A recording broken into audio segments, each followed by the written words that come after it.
अमरीकी वजीर जंग ने अमरीकी आर्मी के चीफ के हमरा प्रेस कॉन्फ्रेंस की और जिस तरह की वजीर जंग को बातें करनी चाहिए वैसी बातें उन्होंने की। इस दौरान हमें सारा इलियास हमारी साथी एंकर ने स्टूडियो में ज्वाइन किया। सारा बहुत शुक्रिया आपका। वजीर जंग ने अमरीकी जो बहरी ताकत है उसका इजहार किया और कहा कि ब्लॉकेड बरकरार रहेगी। बिल्कुल, अपने देखने वालों के सामने ये बात भी रखते हैं कि अब से कुछ देर पहले ही तस्दीक की गई थी कि एक ईरानी वफ्द वजीर खारिजा अब्बास अरागची की क़यादत में आज शाम यानी जुमे की रात इस्लामाबाद पहुंच सकता है। उसके बाद अब अमरीकी वजीर जंग और चेयरमैन ज्वाइंट चीफ ये गुफ्तगू करते हैं और कहते हैं कि ईरान एटमी हथियार नहीं बना सकता, बेहतर होगा कि ईरान डील कर ले।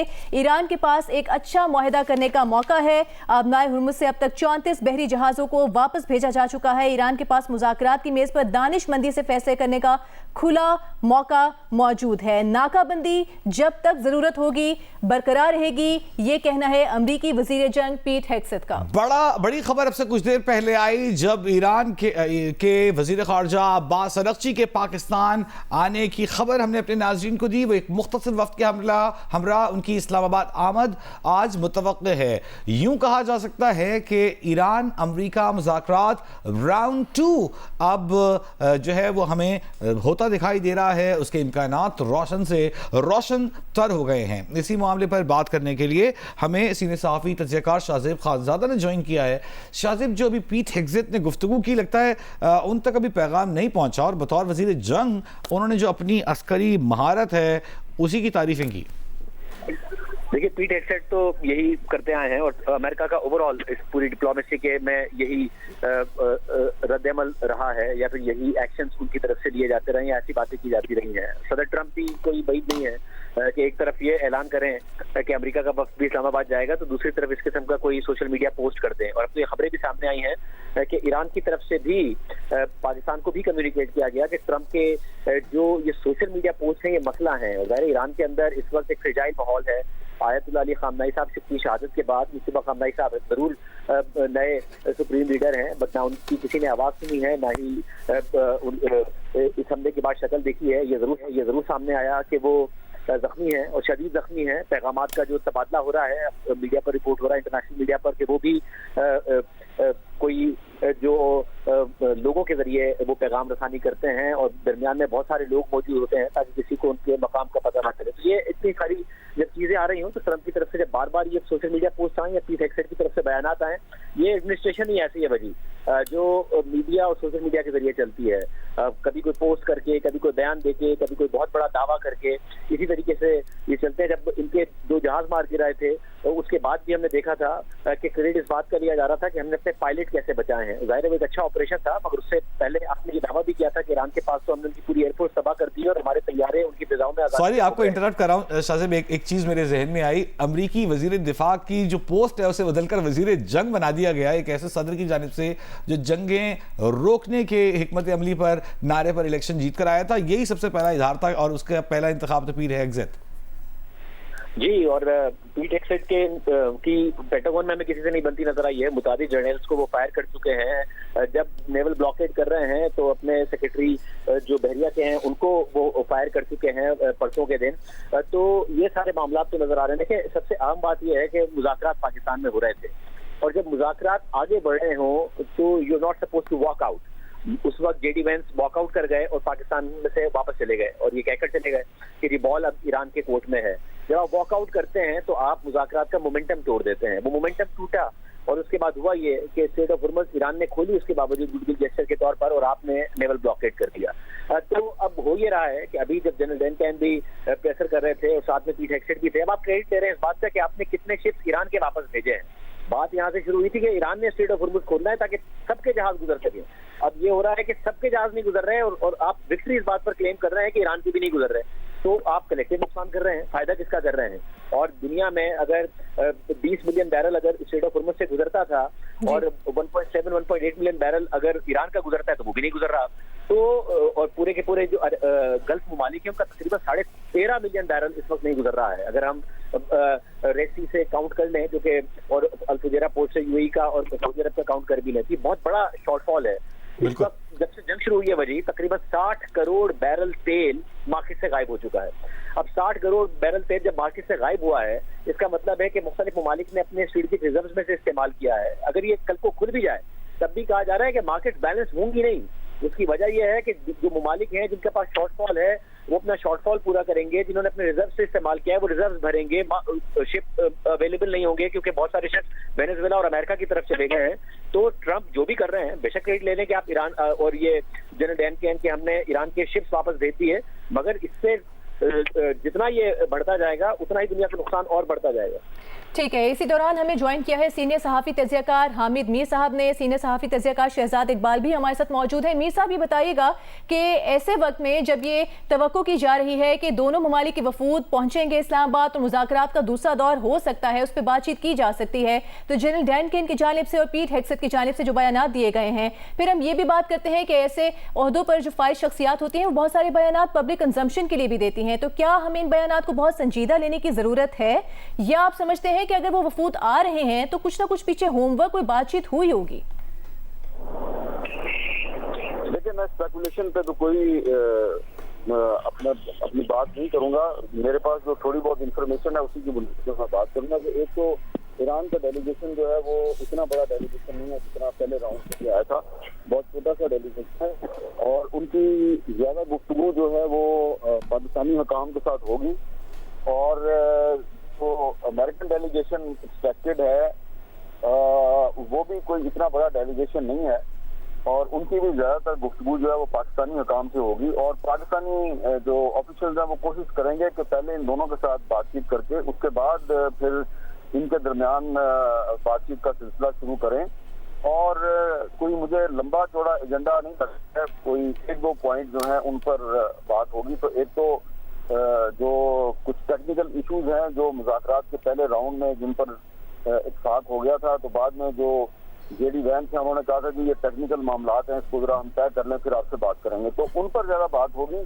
और जो ईरानी डेलीगेशन है वो तो मेरा ख्याल है कुछ जो प्रपोजल्स पाकिस्तान ऑलरेडी अमेरिका को दे चुका है तो वो उन प्रपोजल्स की मजीद वजाहत के लिए आ रही हैं, तो हमें थोड़ी सी उसमें इतना बड़ी एहतियात का मुजाहरा करना चाहिए और कोई स्पेकुलेटिव बात नहीं करनी चाहिए क्योंकि विंडो ऑफ अपॉर्चुनिटी थोड़ी सी खुली है।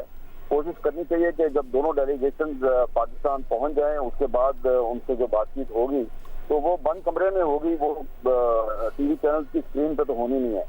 तो इसलिए मैं सिर्फ यही कहूंगा आपको कि फिलहाल जो ईरानी डेलीगेशन आ रहा है उसका बुनियादी मकसद जो है वो कुछ बातें जो है वो पाकिस्तानी ऑफिसर्स के साथ जो उनकी पहले तय हुई थी, फील्ड मार्शल सैयद आसिम मुनीर का जो दौरा तेहरान था उस दौरान में कुछ उनकी बातों पर इत्तेफाक हुआ था, तो उन्हीं चीजों को वो एक्सप्लेन करेंगे और फिर पाकिस्तानी हुकाम जो है वो चीजें दोबारा अमेरिका के साथ शेयर करेंगे और फिर हो सकता है कि पाकिस्तान कोशिश करे कि इन दोनों की कोई आपस में बातचीत हो जाए। ठीक है, शहजाद इकबाल साहब आपकी तरफ आते हैं। पीट हेग्सेट की गुफ्तगू आपने सुनी, जैसे एक वजीर जंग को गुफ्तगू करनी चाहिए और जो उनका मिजाज है, जो उनका रवैया है, जो उनके जाने माने ख्यालात हैं उसका इजहार उन्होंने किया है। एक बार फिर ये कहना कि लड़ाई में आखिरी मुक्का मैंने मारा है, इस तरह का ऐलान दिखाई देता है उनकी प्रेस कॉन्फ्रेंस।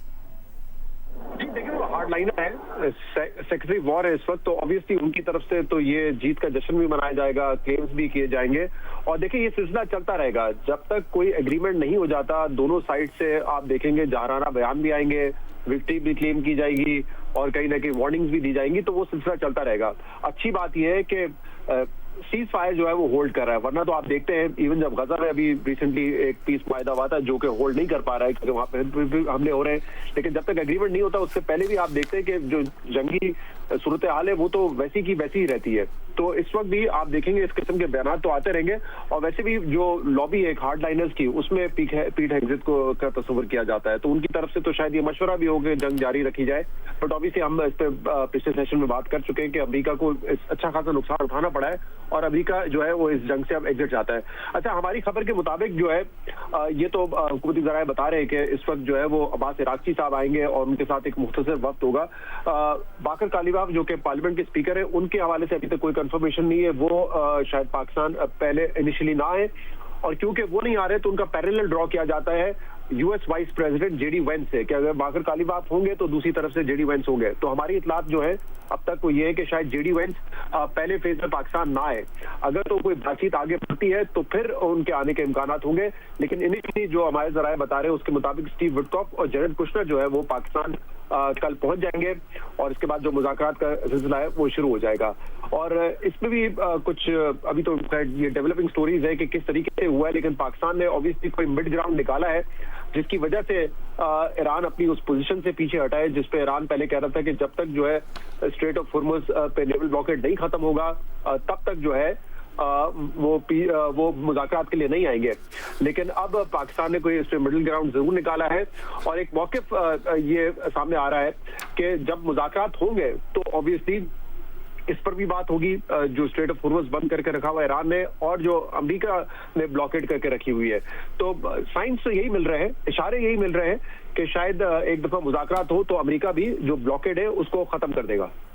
ठीक है शाहजेब, आपकी तरफ यही बात लेके आएंगे कि अब जो मुज़ाकरात का जो पहला दौर हुआ, अब जो क्या कुछ मामलात जो हल तलब हैं उनकी नोक पलक दुरुस्त की जाएगी, कुछ टेक्निकल मामलात पर गुफ्तगू की जाएगी और एक फॉर्मल राउंड उसके बाद होगा, आप भी ऐसा ही समझते हैं? और फिर आज अमरीकी वज़ीर जंग का ये कहना कि ईरान एटमी हथियार नहीं बना सकता, नाकाबंदी जब तक ज़रूरत होगी बरकरार रहेगी। तो ऐसे बयानात के बाद आप क्या समझते हैं, क्या वो स्पेस या क्या वो विंडो रहेगी जिसको यूटिलाइज करते हुए मामलात को आगे सुलझाया जा सके? देखिए जी, पाकिस्तान की तो पूरी कोशिश थी कि पहले राउंड के बाद जब ये दूसरी दफा दोनों ममालिक बैठे हैं तो साइन करने के लिए बैठे हैं, बात इस हद तक हो जाए। और इसीलिए फील्ड मार्शल ईरान गए थे, इसीलिए फील्ड मार्शल का ट्रंप के साथ भी राब्ता था, वज़ीर आज़म पाकिस्तान का भी राब्ता था ईरानी क़यादत और अमेरिकन क़यादत के साथ। मगर जिस किस्म के इक़दाम किए गए, सदर ट्रंप ने नेवल ब्लॉकेड कर दिया, प्रेसिडेंट की संसद की तरफ से पोस्ट किए गए, ईरान ने भी जवाब दिया, तो उसके बाद अब ऐसा लगता है कि वाकई कुछ स्टेप पीछे गया है मामला। मगर अगर किसी भी सतह पर दोनों ममालिक आमने सामने आके बैठ जाते हैं, अगर अमेरिका का वक्त आ जाता है और ईरान का वक्त भी आ जाता है, बेशक जेडी वेंस ना हो और वहां से बाकर कालीबाफ ना हो और दोनों पाकिस्तान के जरिए आपस में बात कर रहे हो और पाकिस्तान में मौजूद हो, तो ये एक डेवलपमेंट है, एक मस्बत बात है। उससे बहुत ज्यादा आगे की बात है कि जिसमें इस बात का खतरा पैदा हो गया था कि शायद अब दोनों ममालिक जंग की तरफ चले जाएंगे, क्योंकि किसी भी सतह पर अगर दोनों एक दूसरे के सामने बैठ गए, इसका मतलब उसकी अगली सतह हम एक्सपेक्ट कर सकते हैं। एक अलग बात है कि स्टीव विटकॉफ और जेरेड कुशनर को लेकर अगर ये दोनों आते हैं, क्योंकि अभी तक तो नहीं पता कि अमेरिका की तरफ से कौन आएगा, अगर ये दोनों आते हैं तो ईरान का कोई अच्छा एक्सपीरियंस नहीं है इन दोनों को लेकर। पहले भी 28 फरवरी से पहले दोनों के साथ मुज़ाकरात में बात बहुत आगे बढ़ गई थी, ईरान बहुत सारी चीजें मान गया था, ओमान मीडिएटर था, उन्होंने बताया। मगर स्टीव विटकॉफ और जेरेड कुशनर ने उसके बावजूद जो भी ट्रंप को जाके रिपोर्ट किया, ट्रंप ने नेतन्याहू की बात सुनी और हमला हो गया। तो ईरान का अच्छा एक्सपीरियंस नहीं है, इसलिए ईरान हमेशा इसरार करता है कि जेडी वेंस आए, जिनके बारे में ख्याल किया जाता है कि वो जंग के खिलाफ है। जेडी वेंस आते हैं तो बाकर कालीबाफ आते हैं, जिनके बारे में ख्याल किया जाता है कि वो ईरान में हार्ड लाइनर्स को रिप्रेजेंट करते हैं। अगर ये दोनों नहीं भी आते और मुज़ाकरात किसी न किसी सतह पर शुरू होते हैं, इस दफा मीडिएटर अलग है, अगर शख्सियात वही हो तो तब भी, क्योंकि मीडिएटर इस दफा पाकिस्तान है, पाकिस्तान के ऊपर एतमाद दोनों को बहुत ज्यादा है और दोनों ने पब्लिकली इसका इजहार किया है, तो ये एक अच्छी पेशरफ्त ही होगी। किसी ना किसी लेवल पर अगर बात शुरू हो जाती है तो उसके बाद ये एक्सपेक्ट किया जाएगा कि अगला लेवल जो है वो जंग नहीं होगी, अगला लेवल शायद मजीद आला सतह के मुज़ाकरात होंगे। मीर साहब, आपकी तरफ आएंगे इस मामले की अगर हल की बात करें और दोनों फरीकैन बैठते हैं मुज़ाकरात की मेज़ पर, कौन से ऐसे निकात हैं जिन पर एक प्रैक्टिकल अप्रोच जहन में रखते हुए, कौन से ऐसे निकात हैं जिन पर ईरान शायद एक कदम पीछे हो और कौन से ऐसे मामलात हैं जिन पर अमेरिका को फ्लेक्सिबिलिटी का मुजाहरा करना पड़े तो फिर बात आगे बढ़ सकती है? लेकिन ये जो उनके वजीर जंग है ना, पीट हेक्सेट, जो कह रहे हैं कि ईरान को एटमी हथियार बनाने की इजाजत नहीं दी जाएगी, तो इनका जो बयान है वो सिर्फ और सिर्फ ड्रामेबाजी है और उनको शायद पता नहीं है कि जो आयतुल्लाह अली खामनेई साहब थे उन्होंने फतवा दिया था एटमी हथियारों के खिलाफ। बिल्कुल। तो ईरान ने तो कभी कहा ही नहीं कि हम एटमी हथियार बना रहे हैं, और इंटरनेशनल एटॉमिक एनर्जी एजेंसी जो है उसके सरबराह कह चुके हैं कि हमने जो अपने 100 से ज्यादा इंस्पेक्टर जो हैं उनके जरिए जो इन्वेस्टिगेशन की है तो हमें कोई सबूत नहीं मिला कि ईरान एटमी हथियार बना रहा है। तो ये तो जो बातें मीडिया में की जा रही हैं अमेरिकन की तरफ से कि हम ईरान को ये नहीं करने देंगे, वो नहीं करने देंगे, वो एजेंडे पे तो है ही नहीं है चीजें। वहां पे तो सिर्फ ये बात होनी है कि जो आपके पास 60% इनरिच्ड यूरेनियम है वो उसका क्या करना है, उसको डिस्पोज ऑफ करना है या उसको किसी के हवाले करना है, इंटरनेशनल एटॉमिक एनर्जी एजेंसी को देना है। तो ये वो मामला है, ये टेक्निकल मामला है और इस पर 2015 में भी ईरान जो है वो मामला तय करने पे तैयार था, पिछले साल भी तैयार था और अभी भी तैयार है, और सिर्फ अब टेक्निकल मामलात हैं उस पर बात होनी है। जो मुज़ाकरात का पहला राउंड था 12 अप्रैल के दिन जो खत्म हुआ था, उसमें जो इशू था वो लेबनान में सीज फायर का था। वो ईरान का मुतालबा था कि जी आप लेबनान में भी सीज फायर करवाएं, और लेबनान में सीज फायर जो है वो उन्होंने करवा दिया है और 2 हफ्ते के लिए एक्सटेंड भी हो गया है, वो भी उसके अंदर भी इजाफा हो गया है, वो भी एक्सटेंड हो गया। तो अब इसलिए अब इस सूरत हाल में ये हमें कोई स्पेकुलेशन नहीं करनी चाहिए। मामला पहले तय हो गए थे, अमेरिकन ने बैकआउट किया था क्योंकि उनको तवक्को नहीं थी कि जो ईरान की जो डेलीगेशन है वो इतनी फ्लेक्सिबिलिटी दिखाएगी। तो उन्होंने सिर्फ एक लेबनान का जो इशू था उस पर एक स्टैंड लिया था और वो भी मसला उनका हल हो गया है। लेकिन उसके बाद जो भी इन मुज़ाकरात को खराब किया है वो डोनाल्ड ट्रंप के बयानात ने दिया है, खराब किया है, और ये जो पीट हेगसेथ है इसके बयानात ने खराब किया है। तो इसीलिए अब ईरानी जो है उन्होंने अपना जो डेलीगेशन है उसकी तादाद, अरकान की तादाद भी कम की है और उसका जो लेवल है उसको भी थोड़ा कम कर दिया, अमेरिकन ने भी कम कर दिया। और अभी मैं आपको दोबारा यही कह रहा हूँ कि हो सकता है कि ईरानी डेलीगेशन पाकिस्तान आके ज्यादातर पाकिस्तानियों के साथ बात करेगा और पाकिस्तान जो है वो अमेरिकन के साथ बात करेंगे, और अगर कोई ब्रेक थ्रू होता है, टेक्निकल मामला तय पाते हैं, फिर इन दोनों की आपस में बात होगी। इसलिए अभी ज्यादा हमें इस पे ज्यादा एक्साइटमेंट नहीं शो करनी चाहिए। ठीक है, लेकिन शहजाद आपकी तरफ आते हैं। There is light at the end of the Shahzeb है हमारे साथ। शाहजेब आपकी तरफ आते हैं। हामिद साहब कह रहे हैं कि हमें बहुत ज़्यादा ऑप्टिमिस्टिक नहीं होना चाहिए, हकीकत की बुनियादों पर एक छोटा वफद आ रहा है पाकिस्तान। ज़्यादातर ये उम्मीद है कि पाकिस्तान से मुज़ाकरात करेगा, मामला तय करेगा और फिर आगे बढ़ेंगे, लेकिन इस सुरंग के कोने पर रोशनी दिखाई दे रही है। नहीं, ये बात तो ठीक है, अमीर साहब ठीक कह रहे हैं कि ईरान और अमेरिका को लेकर और खासतौर पर सदर ट्रंप को लेकर आप कुछ भी एक्सपेक्ट कर रहे हैं वो कुछ भी कर सकते हैं। खुद अमेरिकन मीडिया को एक बात करते हैं, अमेरिकन मीडिया रिपोर्ट कर देता है, ये तक कह देते हैं कि जेडी वैंस रवाना हो चुके हैं, पाकिस्तान पहुंच जाएंगे चंद घंटे में। बाद में पता चलता है कि जेडी वैंस व्हाइट हाउस में मौजूद है, वो तो रवाना हुआ ही नहीं है। तो इस सदर ट्रंप को लेकर और इस वक्त इस पूरी जंग को लेकर जितनी सूरत हाल हमें फ्लूइड नजर आती है और अनसर्टेन नजर आती है, जितनी बातें खुद ऑफिशियल्स कहते हैं उस पर अमल नहीं करते हैं, दोनों सोशल मीडिया के जरिए और खासतौर पर ट्रंप सोशल मीडिया के जरिए बयानियां बनाने की कोशिश करते हैं, तो ऐसे माहौल में कुछ भी फॉर सर्टेन तो नहीं कहा जा सकता। मगर इंगेजमेंट कैसी भी हो, बातचीत कैसी भी हो, और वो एक मस्बत ही तस्वुर की जाएगी। अगर ईरान के वजीर खारजा पाकिस्तान आ रहे हैं, ये एक मस्बत डेवलपमेंट ही है, ये एक कदम है जो कि मुज़ाकरात की तरफ ज्यादा है और जंग से दूर ज्यादा है, बजाय इसके कि जंग की तरफ दोनों मुमालिक जाते नजर आए, जो कि पिछले हमें कुछ दिनों में नजर आया कि दोनों एक दूसरे के जहाजों पर कब्जा कर रहे थे और ये खतरा पैदा हो रहा था कि आगे क्या होगा। अगर ईरान की तरफ से कोई मिसाइल मार दिया जाए, कोई ड्रोन जाके टकरा जाए अमेरिकन शिप पर, तो फिर क्या होगा। जंग छिड़ने का खतरा था। एक छोटी सी मिसकैलकुलेशन दोनों मुमालिक को जंग की तरफ ले जा सकती है। ऐसे में अगर बात मुज़ाकरात की हो रही हो, किसी भी सतह पर हो रही हो, तो एक अच्छी बात। बिल्कुल। शाहजेब ये बताइएगा कि गुज़िश्ता चंद दिनों में जो ट्रंप के बयानात आते रहे, जिस तरह की स्टेटमेंट्स उनकी तरफ से आती रही, आपको लगता है कि ऐसे रवैये और ऐसे बयानात से ट्रंप ने अपने आप को किसी हद तक आइसोलेट भी कर लिया है? फिर आज अमरीकी वज़ीर जंग का ये कहना कि यूरोप और एशिया दिहाइयों से अमरीकी तहफ़्फ़ुज़ से फ़ायदा उठाते रहे, मुफ्त में फ़ायदा उठाने का वक्त ख़त्म हो चुका है, तो ये क्या कहीं ना कहीं फ्रस्ट्रेशन को भी रिफ्लेक्ट करता है? फ्रस्ट्रेशन भी है और आइसोलेशन भी है। दोनों बातें जो आप कह रही हैं वो बिल्कुल ठीक है, क्योंकि हमें नजर आया कि पहले ऐसा होता नहीं था। ना ऐसा होता था कि अमेरिकन सदर अपने इत्तेहादियों के बारे में, नेटो अलाइज के बारे में ऐसी बातें करें, और ना ही ये होता था कि अमेरिकन सदर को उनके अलाइज जवाब दे दें। अब दोनों चीजें एक साथ हो रही है। पहले सदर ट्रंप आए, उन्होंने तनकीद करना शुरू की, मजाक उड़ाना शुरू किया, चाहे वो ब्रिटिश प्राइम मिनिस्टर हो, चाहे वो फ्रेंच प्रेसिडेंट हो, चाहे वो दीगर नेटो मुमालिक हो, और उनकी तरफ से जवाब नहीं आ रहा था। उनकी तरफ से कोशिश ये थी कि किसी भी तरीके से डोनाल्ड ट्रंप को अपील किया जाए, खुश किया जाए। मगर अब सूरत हाल बदल गई है। अब सदर ट्रंप तनकीद करते हैं, आगे से जवाब आता है, नेटो पर तनकीद करते हैं, आगे से जवाब आता है, मुतालबा करता है पेंटागन के स्पेन को निकाल दिया जाए नेटो से, तो जर्मनी का जवाब आता है कि ऐसा नहीं हो सकता है।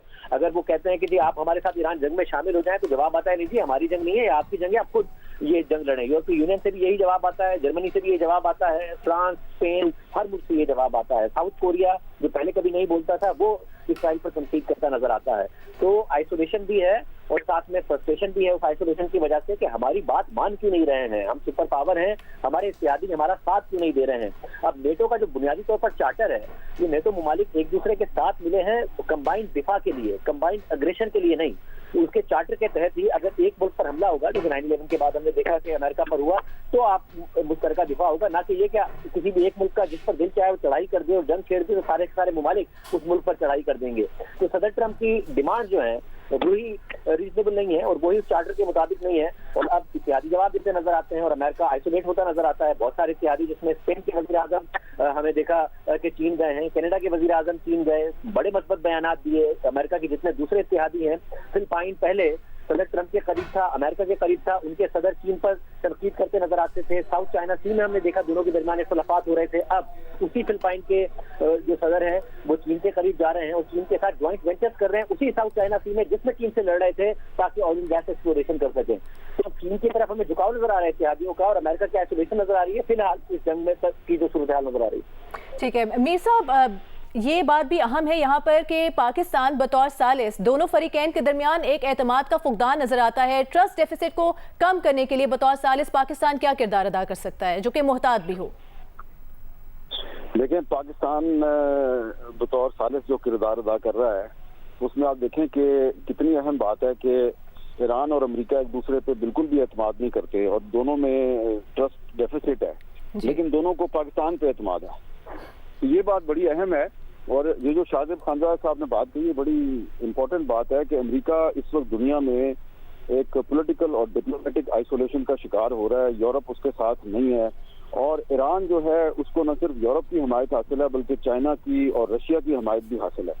और अमेरिका के साथ इस वक्त सिर्फ इजराइल खड़ा है या इंडिया खड़ा है।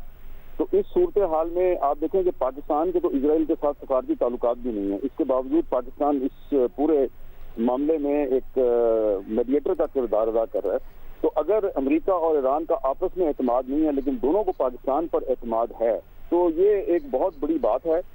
और इसलिए मैं आपको बार बार अर्ज कर रहा हूँ कि ये जो डेलीगेशन ईरान से आ रहा है ये डेलीगेशन बुनियादी तौर पे पाकिस्तानी ऑफिशियल्स के साथ बातचीत के लिए आ रहा है जी। और कुछ चीजें जो हैं वो पाकिस्तान के साथ आमने सामने बैठ के शेयर किए जाएंगी और फिर पाकिस्तान जो है वो बातें जो है वो अमेरिकन को बताएंगे और फिर उसके बाद पाकिस्तान की कोशिश होगी कि इन दोनों के आपस में आमने सामने बिठा के इनकी बातचीत करवा दी जाए। उसमें मुझे उम्मीद लग रही है कि अब्बास अराक्ची साहब जो हैं वो कुछ ऐसी प्रपोजल्स लेके आ रहे हैं जिसमें सिर्फ किसी एक फ्रीक के लिए फेस सेविंग नहीं है, दोनों के लिए फेस सेविंग होगी। और बज़ाहिर इस वक्त ऐसे लग रहा है कि ईरान जो है उसने एक थोड़ा सा रिट्रीट किया है, एक कदम पीछे चला गया है और अब नाए हुरमुज जो है उसकी बहरी नाकाबंदी खत्म किए बगैर ही वो अमेरिका के साथ मुज़ाकरात पर आमादा हो गए हैं। तो ऐसी बात नहीं है, जब ईरानी डेलीगेशन पाकिस्तान पहुंच जाएगा तो हो सकता है कि उसके बाद इब्तदाई मुज़ाकरात जो पाकिस्तान के साथ होंगे और फिर पाकिस्तान के जरिए अमेरिका के साथ होंगे उसके दौरान हो सकता है कि अमेरिका जो है वो ईरान की बहरी नाकाबंदी खत्म करने का ऐलान कर दे और उसके बाद फिर मामला जो है वो आगे भी बढ़ सकता है। तो let's hope for the best. बेहतरी की हमें बिलाशुबा उम्मीद रखनी चाहिए। मीर साहब, आप क्या ये उम्मीद भी रखते हैं कि जो प्रपोजल्स लेके आते हैं अब्बास अराक्ची वो अमेरिका के लिए काबिल कबूल भी होंगे, मामला आगे बढ़ेगा? देखिए मैं अब उनकी डिटेल में नहीं जाता क्योंकि वो टेक्निकल मामलात हैं और लेकिन ये मैं जानता हूं कि वो जो 2 या 3 मामलात हैं उस पर ईरान का जो स्टैंड है वो ऑलरेडी फ्लेक्सिबल था और अभी से नहीं था। पिछले साल जो मुज़ाकरात हो रहे थे उसमें भी वो फ्लेक्सिबिलिटी दिखा चुके थे। फिर ओमान में और स्विट्जरलैंड में जो मुज़ाकरात हुए उसमें भी ईरान ने फ्लेक्सिबिलिटी दिखाई, लेकिन उसके बाद जब ईरान पर हमला हो गया तो फिर उन्होंने अपने मौक़िफ़ में सख्ती पैदा कर ली। तो अब ईरान जो है वो वापस अपने उस पुराने मौक़िफ़ पे मुझे लगता है जाने के लिए तैयार हो गया है जो कि हमें पिछले साल नजर आ रहा था जो जिनेवा में मुज़ाकरात हुए थे और जो ओमान में मुज़ाकरात हुए थे। तो मुझे लग रहा है कि उस पर ईरान वापस जाएगा, लेकिन बदले में अमेरिका को भी फ्लेक्सिबिलिटी दिखानी पड़ेगी। ये नहीं हो सकता कि ट्रंप साहब जो ये जंग हार गए हैं अब वो मुज़ाकरात की टेबल पर पाकिस्तान की मेजबानी में वो मुज़ाकरात की टेबल पे ईरान को कहेंगे तुम सरेंडर कर दो। ऐसा नहीं होगा, ऐसा नहीं होगा। उम्मीद करते हैं कि आगे जो हालात हैं बेहतरी की तरफ जाएं और खित्ते में अमन कायम हो। बहुत शुक्रिया आपका शाहजेब खानजादा। हामिद मीर साहब, शहजाद इकबाल साहब हमारे साथ मौजूद थे। अभी